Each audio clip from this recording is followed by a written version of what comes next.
16, 17. Jeg ryster på. Ikke her på.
Har du ikke pudset dine sko?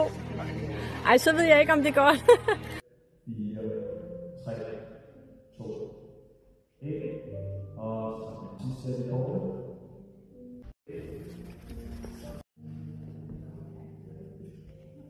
Og så strækker vi lige ballen en gang.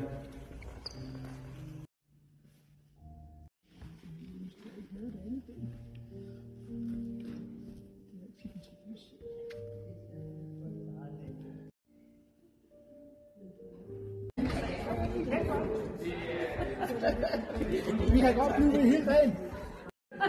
Forsøger efter bedste evne i hvert fald. Om jeg ret med håret, eller hvad vi siger. Fordi min familie var ikke der, hvor jeg var opvokset. Jamen, hvad betyder Herlev for dig, siden du har boet her i så mange år? Jamen, det var min forældre flyttede til Herlev, og der synes jeg, det var dejligt at bo her, og mine forældre skrev op i boligforeningen. Det var godt nok ikke kun i Herlev, men boligforeningen, men så er min mand og også fra Herlev. Og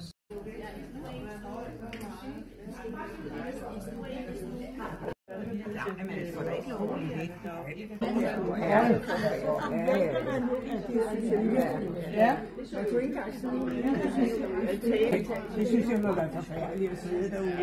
Men når man går ud, så står måske nogle andre. Det er så fint. Det må ikke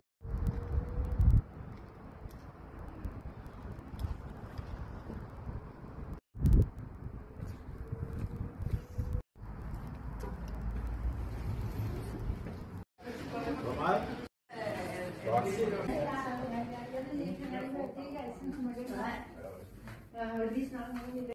De gamle børste, der går ned over.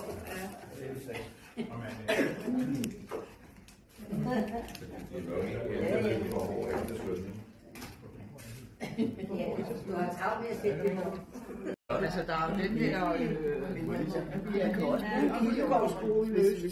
Ja, hele vejen ned der. Som du siger, bare sidde og kigge. På vej ned til Nørrebro. Ja, i Svingen. På vejen over. Ja, men vi har jo lavet så meget. Så undervisning, helt klart, er sådan min store passion for at præge ting i den retning, som jeg synes giver mening, som i samarbejde med medlemmerne. Jeg til sådan at finde ud af, hvordan kan jeg så klare det inden for budgettet og inden for de rammer, vi ligesom har med halvtid, og hvordan går det op i forhold til politiske ønsker, og sådan, så det der sådan krydsfelt mellem at kunne hjælpe nogle borgere med at få den motion, de gerne vil, inden for de rammer, jeg ligesom har at arbejde med, det synes jeg er så fedt. Mm. Jamen, jeg har også indtryk af, at er meget nytænkende, og kan man sige, at du har virkelig fingeren på pulsen, altså i forhold til, hvad der rører sig, både i Herlev Kommune og i forhold til borgerne, og det synes jeg er helt fantastisk. Så det er ikke så underligt, at ventelisten er blevet så høj, så der har været noget. Sådan har det jo ikke været før i tiden, kan man sige, så vidt jeg ved. Nej, der har... Og, ja. Altså, det team, jeg sidder i oppe på Idrætscenteret, er en stor del af det. Altså, for jeg får en enorm opbakning, både af dem, jeg sidder på kontor med, og min chef, og personale. Så uden sådan alle mine kollegaer, vil jeg heller ikke kunne de ting, som jeg kan. Og, dem, jeg sidder på kontor med, der hjælper med at få booket hallen, og hvis der er nogen som andre, der har altså sådan få tingene til at ske. Så det er en stor del af det. En chef, som er med på at tænke nyt, og som bakker 100% op, og et politisk ønske jo også om, at team skal lykkes, fordi det jo er win-win for samfundet, lige så snart er især ældre eller personer, som står uden for arbejdsmarkedet af en eller anden årsag, kommer i gang med både at lave noget motion, som vi alle sammen ved er godt, men også bare at komme ud af døren, møde op til noget fast, møde nogle andre mennesker, som måske står i samme livssituation. Det er nogle af de ting, der gør, at man kan komme på benene igen, hvis man har været nede og skrabe bunden, eller hvis man bare er ensom, eller hvad det kan være.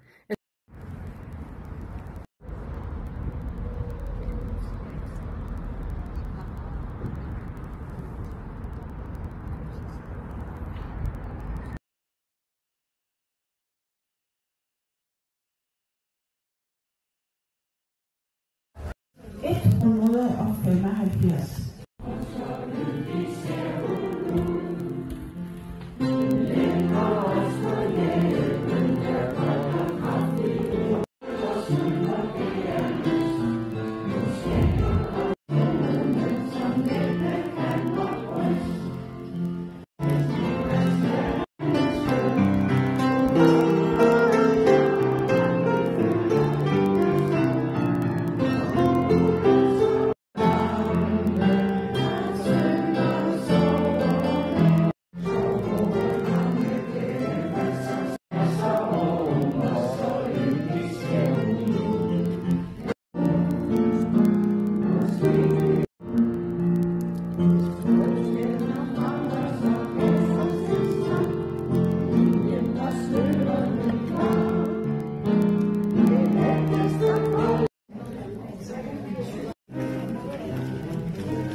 Nu filmer jeg. Bare det ser ud som om vi laver noget, så går det nok.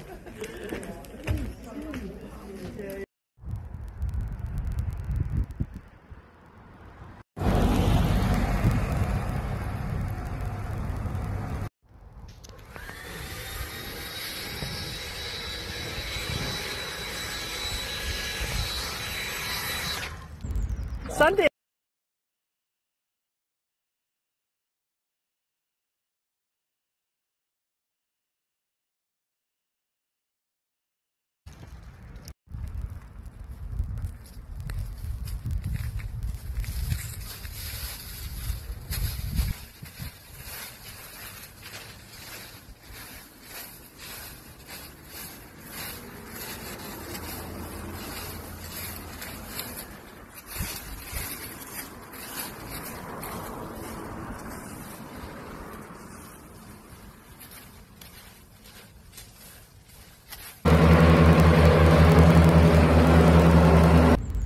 Sådan det.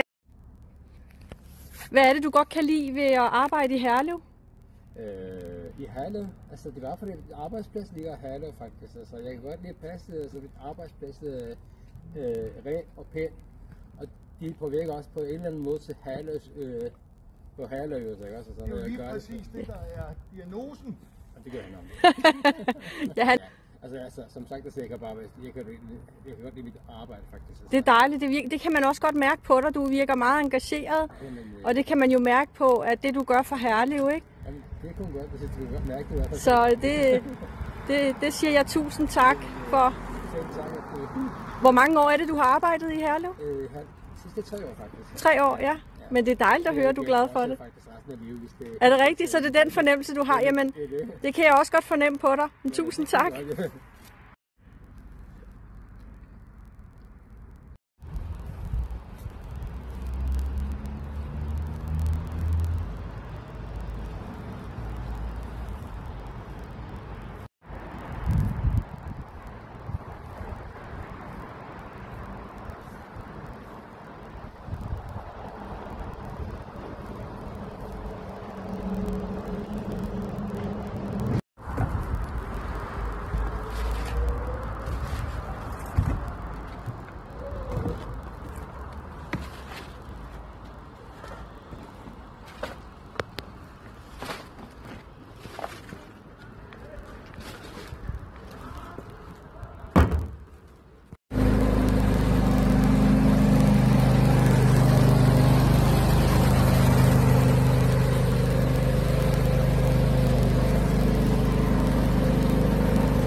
Wheeling D. Stop pass-through.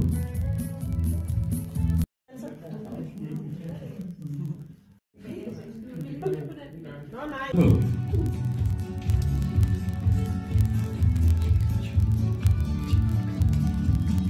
Clear left. Top. It's style to Ocean Way. Easy juicy. Girls 1. The ocean. Swell right. Center to left. Coordinate. Fluttery.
Det ved jeg ikke.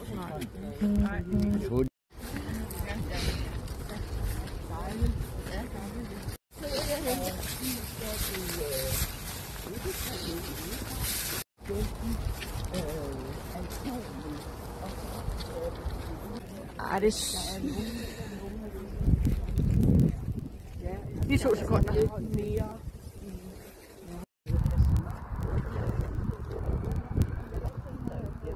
Museum, men som er lukket her.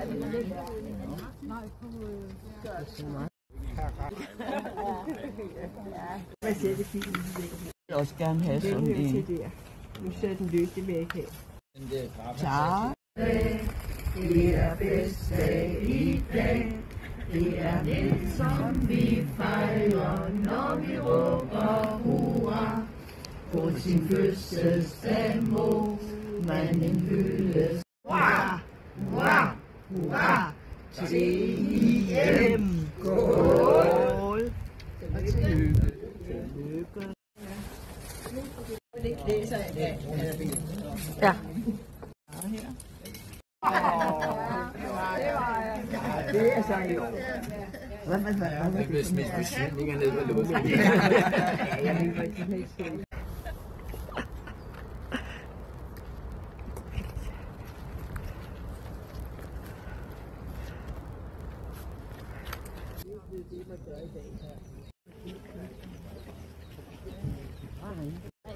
Det er vi.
Fordi jeg har ikke lagt nogen så.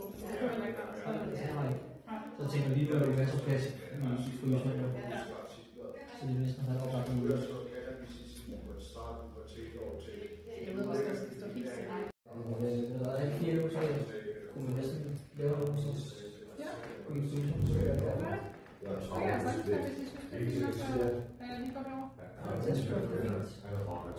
Ja. Det arbejde, vi laver her, er, at vi har et ungt sted for unge mennesker mellem 18 og 40 år, hvor de kan komme, og at det er et sted, hvor man også møder ligesindede mennesker. Så hvor man kan skabe venskaber og andre former for kommunikation med andre mennesker også. Ja. Oplever du, at der er mange mennesker, der har brug for det? Ja, altså, jeg oplever, at der er en høj stigning på, at flere og flere mennesker føler sig ensomme, og også meget kede af det med, at de ikke har nogle venskaber. Mennesker, man kan snakke med, mennesker, man kan ses med, mødes med og snakke med. Hvad er det, I kan, altså med det, I laver her? Hvad får folk ud af at komme her? Dem, som... Jamen, jeg tror da, at dem, der kommer, de synes, det er hyggeligt at møde nogle andre, som de måske kan have det sjovt sammen med, eller have nogle oplevelser sammen med. Det har jeg indtryk af, at det er sådan. Og så er det jo et rart sted at komme fra Frivilligcentret, fordi der er nogle gode faciliteter, og der er en dejlig have, og der er rigtig god plads.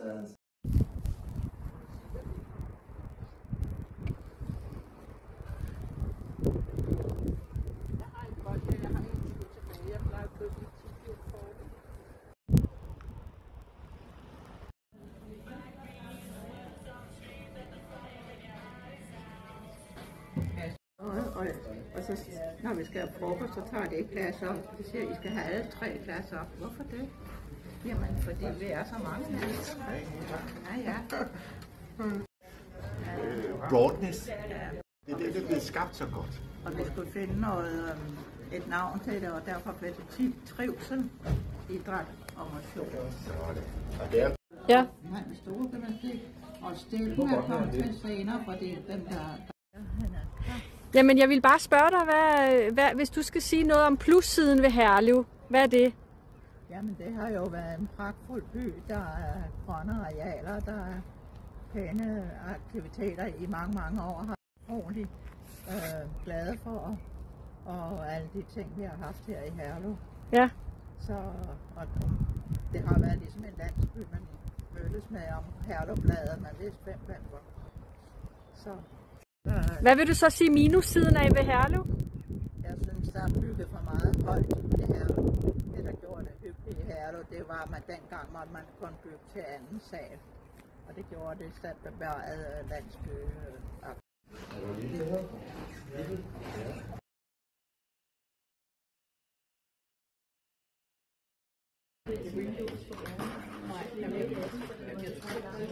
Jeg tror, vi skal, det går, vi skal dele op i.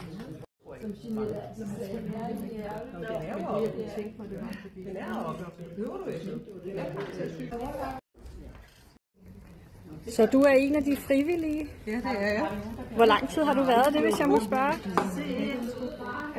Jeg har været en års tid. Et års tid? Ja, jeg har været frivillig. Og det er jo dejligt, der findes sådan nogen som dig, der gider gøre det. Ja, der er faktisk mange, der har Ja. Jeg har været med i klimabevægelsen før i tiden. Ja. Og det stoppede jeg, så tænkte jeg, så må jeg finde på noget andet. Ja. Og så det var det her noget meget tæt op af det. Med klimabevægelsen. Ja. Og de er virkelig glade for din hjælp, det er jeg sikker på. Jamen det er det. Hvad er det for en opgave, du har fået der, for eksempel? Det er en gammel rørmaskine. En gammel blender, som jeg kan ikke sidde fast til. Nej. Der er noget skidt til. Ja. Hvad det er.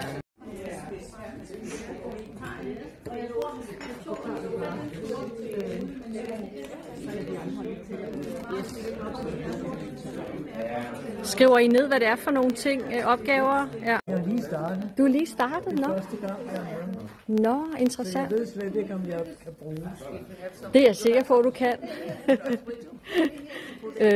Hvad har fået dig til at blive frivillig her i Repair Caféen? Jamen, jeg var selv med at få lavet noget, så tænkte jeg, at jeg kunne måske bidrage med noget, der jeg har. Repair-caféen her i Herlev startede vi for 1,5 år siden, og det var en kæmpe succes. Det må man sige. Herlev har bare været så klar til sådan et initiativ, som helt lavpraktisk mulighed for at gøre noget, der er så snusfornuftigt, som at reparere de ting, der går i stykker, i stedet for at smide dem ud og købe noget nyt. Kommunen støtter os med midler og reklame. Ja. Så der bliver også et socialt fællesskab på en eller anden måde, i og med, at man hjælper andre. Nej, sådan et, altså du kan jo se det, ikke? Det er sådan et hyggeligt summen. Ja. Jeg ved, mange af vores frivillige er de er veluddannede. Nogle er arkitekter og ingeniører, og andre er uddannede håndværkere. Ja. Vi kan spare med hinanden. Der er også noget, altså mandefællesskabet har virkelig et godt sted at være, fordi man kan snakke værktøj og være fejlfinder. Ja. Det er en win-win, ikke? Fordi altså, alle bliver bare så glade af, at vi gør det her. Ja. Og vi render ikke rundt og snakker så forfærdeligt meget om klimamål eller verdens... Selvom I faktisk virkelig er miljøbesparende i det, I gør. Altså, kan man også sige, at det faktisk også er rart at blive set?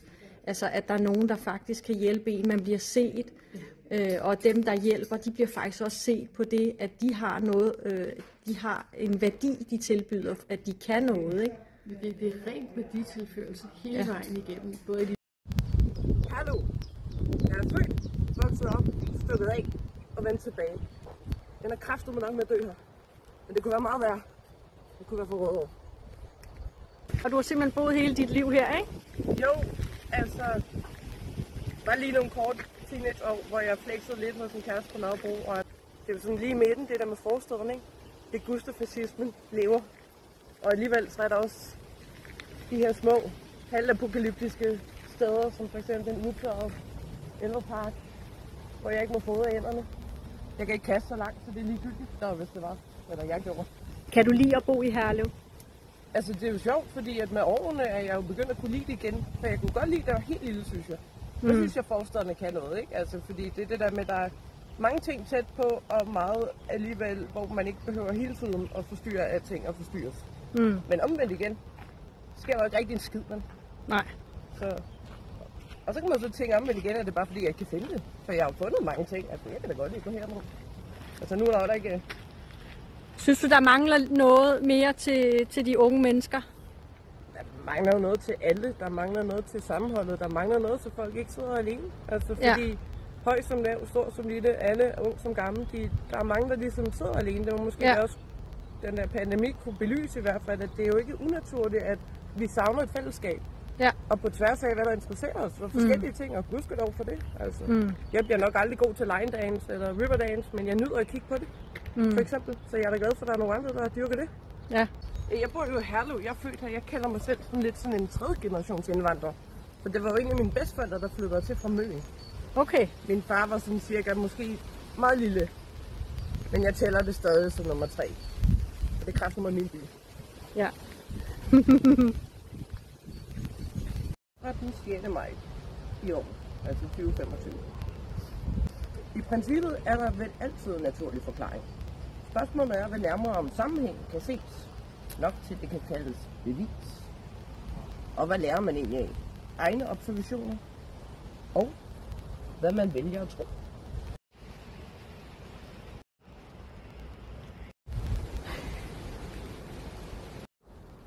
Jeg tror, at man altid har ret. Det bedste er, at det er balanceret. Alt står til at falde, hvis det ikke er i balance. Men er værdien så lige? Men jeg vælger med trappen.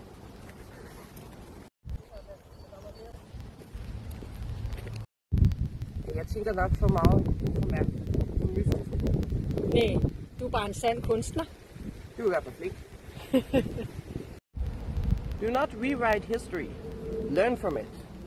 Det er det, jeg mener, fordi blandt andet for Hammerborg. Hvis du kunne ønske noget, der kunne blive forbedret i Herlev, hvad skulle det så være? Det er netop, at der var flere slags aktivitetstilbud, og man fokuserede på det. Ja. Fordi jeg kan godt se det der med, at de prøver at bygge en masse shit, og det er undskyld. Men det er også sådan lidt, hvad er det, du vil tiltrække? Fordi folk kommer jo altid, hvis der er noget, de gerne vil, og måske netop for eksempel nogle ting, hvor de kan have et sammenhold med nogen. Jeg ved godt, der er masser af sport. Det er sådan ligesom, at jeg har dyrket alt muligt sport, men jeg er ikke så sport. Men jeg er fra Herlev. Det der kursus, du var på biblioteket? For eksempel skrivekursus. I digtning, ja. Lige præcis, hvor jeg mødte dig. Det er der for lidt af, ikke? Jeg vil sige, at jeg vil ønske, at der var flere tiltag, fordi jeg har været på nogle, jeg har også været på billedskolen, og det har været gratis, men så har det enten måske været på et bestemt forum, eller lidt lukket land, for nogen føles det aldersmæssigt, eller sådan noget. Og jeg kunne godt tænke mig at se flere af den slags ting, fordi jeg har mødt nogle seje mennesker de steder, og jeg ved, der er andre, der møder seje mennesker, om det så er sport, eller om det er grillparty, eller om det er... Kan man sige det på en eller anden måde, at det at være med på det kursus i digtning, at det har været lidt livsændrende for dig? Ja, på mange måder tror jeg det altså, men jeg tror også bare, at det sjove ved det var nok, at det mest livsændrende for mig ved at være på det kursus, var jo nok egentlig, at det faktisk var Herlev, at jeg gik på skrivekursus på mit lokale bibliotek. Det var dejligt, hvis det ikke var så besøgerigt, så det var super, jeg kan ikke se en pind. Nå.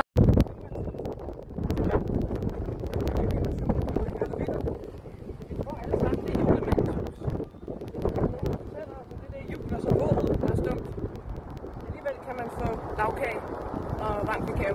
Der smager lidt af kaffe, men der er flødeskum, og den er hjemmepillet. Hurra! Så det hele vejer jo op i. Ja. Så er vi her, hvor vi mødte. Fantastisk. Intellektuelt sted. Herlev Bibliotek.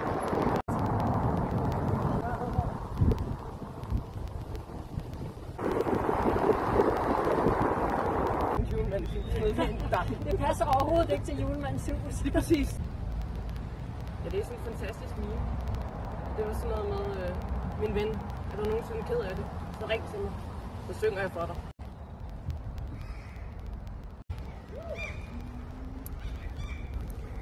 Så der er en kæmpe fisk et eller andet sted.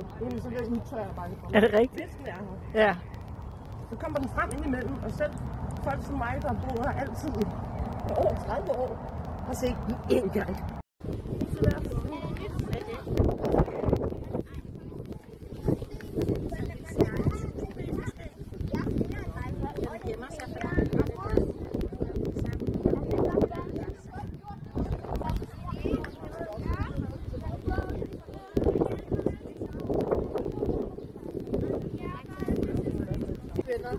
Hold da op. Men så bliver I også virkelig skrappe til at kende forskel på ukrudt og grøntsagerne.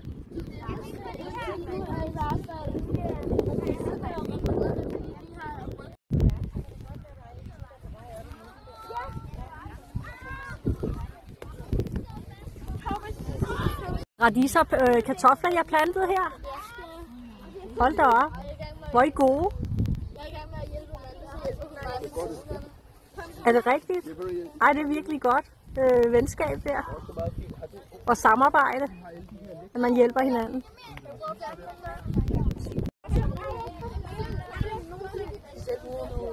Nå, har I også plantet gulerødder? Kartofler, gulerødder og radiser? Hold da op. Det ser virkelig godt ud. Hvor ser det bare godt ud med alt det, I har plantet. Hold da op. Har det været hårdt? Har det været svært? Ja. Hvad er det, der har været svært? At få alt det der ukrudt op, hvis man ikke tager det. Nå ja, så man skal faktisk kunne kende forskel på dem også. Ja.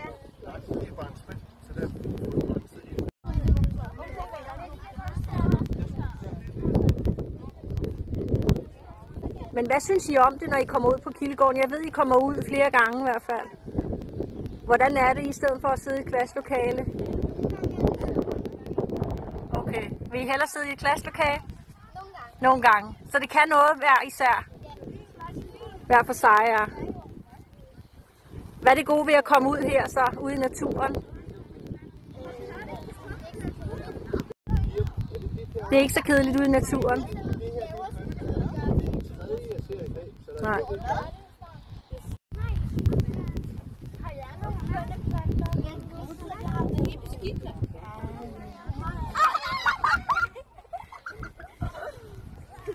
Hvad synes I om, at I kommer uden for klasselokalet, og I kommer ud i naturen i stedet for... Er det dejligt? Okay, så du synes du ikke, du lærer noget her? Nej. Så det er en anderledes måde at lære på herude?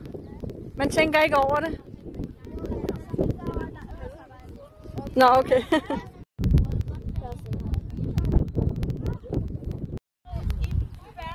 Nå ja, du har været sygeplejerske, og så vil du prøve noget andet. Så det... Ja, ja. Det er dejligt at høre. Og det er rigtigt, som Martin siger, at det er jo selvfølgelig en ny slags børnegrupper og nye udfordringer, man står med, ikke? Jo, der er meget opdragelse i det, kunne jeg forstå som lærer. Man skal have mange hatte på. Ja, men det er okay. Ja. Bare man er bevidst om. Ja. Det handler om at blive bevidst om, Ja. hvordan man kan gøre, ikke? Jo, jo.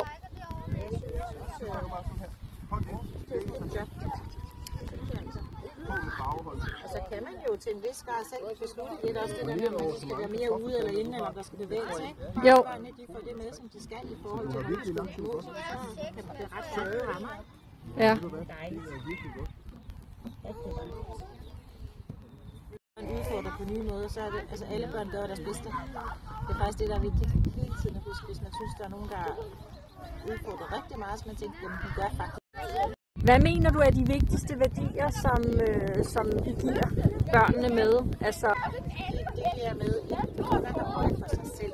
Ja. Men det der med, hvordan opgås jeg bedst andre mennesker. Ja. Den medmenneskelighed, der er med i den del af dannelsen, Ja. er at blive et ordentligt menneske med nogle gode værdier i det hele taget overfor. Værdisæt over for andre mennesker. Ja. Så man, vi taler tit om, at man skal jo ikke elske alle, men man skal omgås alle med respekt. Ja. Og det synes jeg er det allervigtigste. Ja. I har også triv.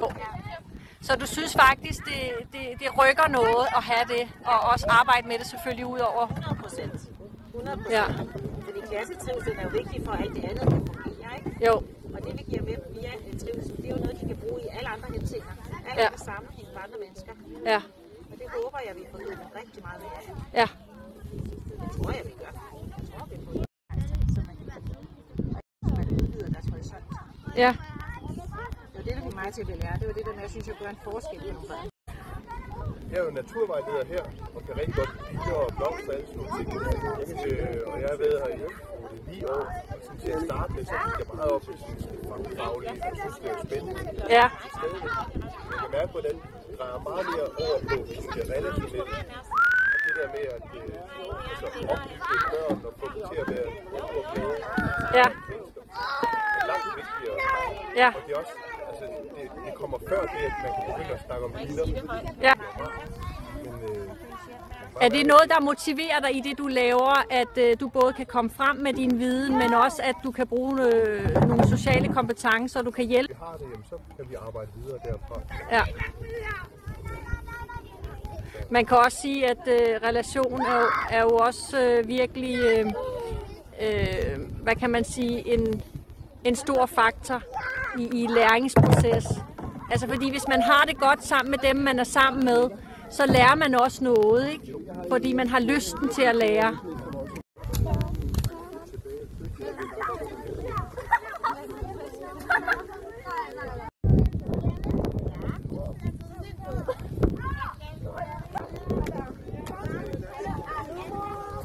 Ellers i går, da jeg ikke havde det, der var det så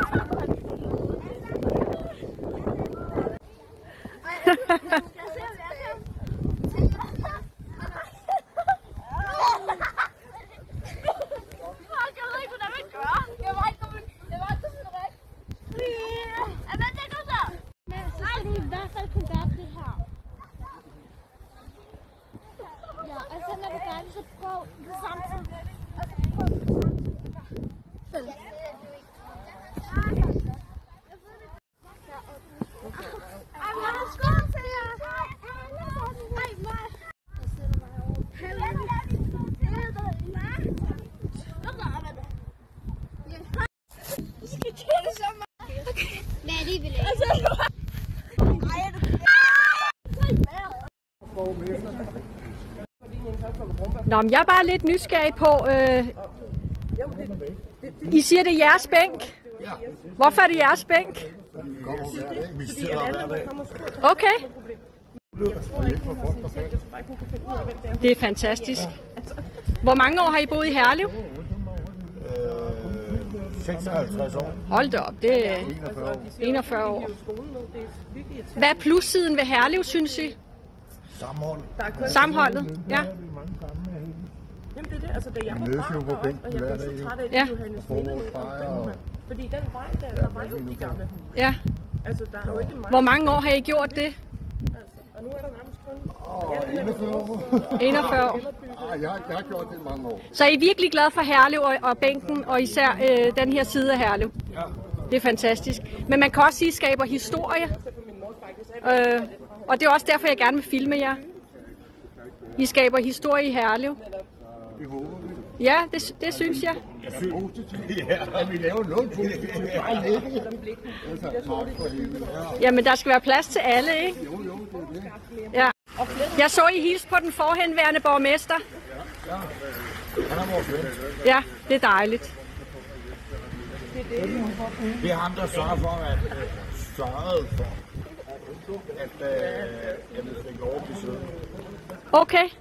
Men var der nogen, der havde brokket sig over det der? Ja, der var nogle ældre på et tidspunkt, men så var der mange ældre, der også gik på computeren, så skrev det godt, det var, at de kunne komme herned og få en snak og sådan noget. Ja. Så faldt det lidt til jorden igen. Nå, det var godt. Jeg har aldrig fået en bøde for at sidde hernede. Og det er jo ikke, fordi vi roer og skriger. Nej. Og dem, der gør det, der siger vi, så kan jeg godt falde med. Ja. Jeg har heller aldrig oplevet, jeg har heller aldrig oplevet ballade her på de her bænke. Jeg synes altid, det har været hyggeligt at gå forbi. Og især fordi det er de samme mennesker. Der er noget velkendt, ikke? Og så som I selv siger, I laver ikke noget ballade. Altså, I er her, og I skaber noget hygge, og I skaber noget socialt fællesskab. Der skal også være plads til jer. Hvor vigtigt er det sociale samvær for jer, for jeres liv? Ja. Ellers så er det jo slet ikke godt. Nej. Men jeg er nemlig bare ikke meget. Så er du bare alene og drikker. Jeg har sådan et ganske hadforhold til den Ja. her. Jeg går på arbejde hver dag. Ja. Men der er bare også fine ting. Der er ting, der går fint. Og det er fantastisk. Ja, men ja. Men når jeg er fri, så vil jeg have lov til lige at sidde og få et par bifler. Men er det også din bænk? Han er nybegynder. Nybegynder. Du er den nye i klassen? Ja, jeg har siddet siden jeg fik hunden der. Ja, det er en flot hund, hold da op. Det er august sidste år, så har jeg ikke haft arbejde, den hedder Pelle. Og så har det været, jeg bor i Skovlund, og så det passer det meget godt, men jeg har 2,5 kilometer hernede. Ja. 2,5 kilometer hjem, så bliver det sådan. Okay, du bor i Skovlunden, så du kommer faktisk fra Skovlunden for at være her, sammen med de andre gutter her. Det er et hyggeligt sted her, jeg kan godt lide Blåvej. Det er også et hyggeligt fællesskab.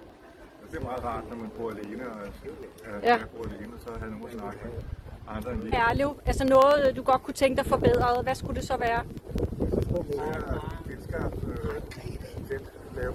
Lave Elverhøjparken, som det var i gamle dage. Den der kæmpe legeplads, der var et vigtigt sted i gamle dage. Hvad med jer, hvis de skulle komme med nogle ønsker i forhold til noget, I godt ville have forbedret i Herlev, hvad skulle det så være? Mindre byggeri. Mindre byggeri, ja. Det har de sagt det samme. Ja. Så det er I enige om. Hvad betyder Herlev for dig? Ja. Det betyder meget, jeg har opvokset op i Herlev. Ja. Det betyder meget, jeg kommer hen og sidder far, selvom jeg kun drikker soda. Ja. Der er grund til at drikke soda. Hvis jeg ikke var stoppet for 10 år siden, så var jeg der. Ja, det var, så du har virkelig truffet en vigtig beslutning. Jo, jeg skulle min far sige farvel til mig. Hvad siger du, undskyld? Jeg skulle min far sige farvel til mig, så jeg ja. Det er stærkt. Altså, det er jo derfor, jeg har valgt jer til min film, fordi at I er hverdagens Herlevhelte. Og det bekræfter du mig jo i, når du fortæller mig det. Tusind tak for alt, hvad I har fortalt mig, og I ville være med. Jamen, selv tak. Tusind tak.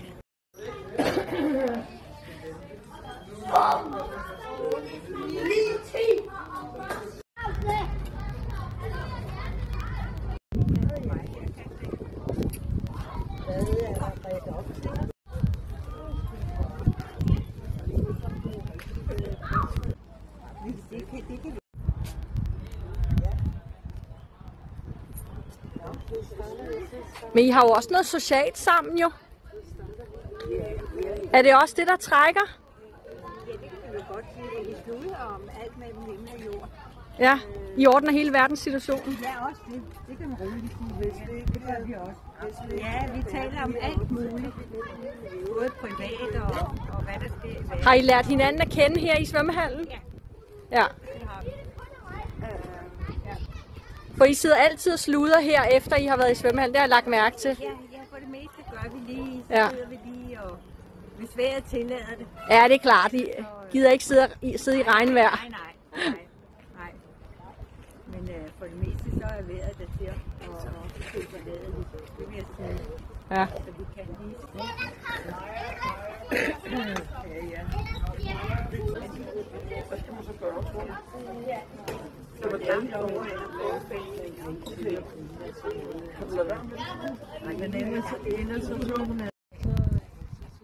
Hvor mange år er det, du har brugt svømmehallen, Vivian? Lige fra den åbnede. Lige fra den åbnede? Hold op, hvor mange år er det? Det er 50 år. 50 år. Det er ellers ikke så lidt, hva'? Jubilæum i år. Ja. Og med barnevogn, kan jeg huske det. Derfor jeg kan huske det. Kom du med barnevogn? Ja. Hvad er det, der har gjort, at du har brugt det i så mange år, du har været så vedholdt? Det er bare skønt. Det er bare noget, der Det giver noget. For krop og sjæl måske. Det giver kammeratskab. Ja. Det giver motion. Ja. Det giver glæde. Ja. Og alle giver glæde. Ja. Og så bliver vi vasket bag ølene. Det kan jo ikke være bedre. Nej, så får man sit ugenlige bad. Ja, 2 gange, det er rigtigt. Det er rigtigt. Det har du ret i, Vivian.